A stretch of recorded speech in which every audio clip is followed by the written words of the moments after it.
बिस्मिल्लाहिर्रहमानिर्रहीम। अस्सलाम वालेकुम। पिछली वीडियो में हमने इसम ज़ात की तारीफ़ की थी। आज हम इसमें ज़ात की किस्में करेंगे। इसमें ज़ात की किस्में जो हैं, इनमें जो पहली किस्म है वो है इसमें मुसग्गर। इसमें मुसग्गर वो इसम है जिसमें छुटाई के मानी पाए जाएँ। छुटाई कहते हैं यानी छोटेपन को।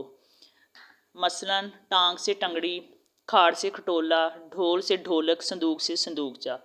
यानी इसमें इसम जो है वो है जैसे पंख लगा लें तो पंख से जो मुसग्गर बनेगा उसका पंखड़ी बनेगा। बेटी से बिटिया, भाई से भैया। और आगे है इसमें मकब्बर। इसमें मकब्बर वो इसम है जिसमें बड़ाई के मानी पाए जाएं। बड़ाई यानी बड़ेपन को, बर्तरी को। मसलन पगड़ी से पगड़ बना, छतड़ी से छतर, बाज से पतंगड़ और बाज से शहबाज। आगे है इसमें ज़र्फ़। इसमें ज़र्फ़ ऐसे तमाम अल्फाज जो जगह या वक्त के मानी दें उन्हें इसमें ज़र्फ़ कहा जाता है। यानी इसमें ज़र्फ़ जो है वो इसमें ज़र्फ़ है जिसमें जगह या वक्त के मानी पाए जाएं। आगे है इसमें आला।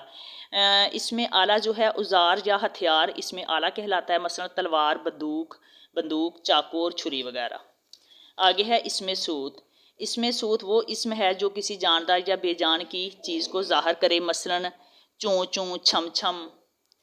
और इसके अलावा जो है जैसे चिड़िया, जानदार में लगा लें कि चिड़िया की आवाज़ चूँ चूँ है, कबूतर की आवाज़ गुड़गू है, कव्वे की आवाज़ काएँ काएँ है और कोयल की आवाज़ कूक और हंसने की आवाज़ खी खी। तो गैर जानदार में जो है वो बारिश की आवाज़ छम छम लगा लें, हवा की आवाज़ साएँ साएँ लगा लें, घड़ी की आवाज़ टिक टिक लगा लें। उम्मीद है कि आज की वीडियो आपको पसंद आई होगी। इसके साथ हमारा चैनल ज़रूर सब्सक्राइब कीजिएगा। शुक्रिया।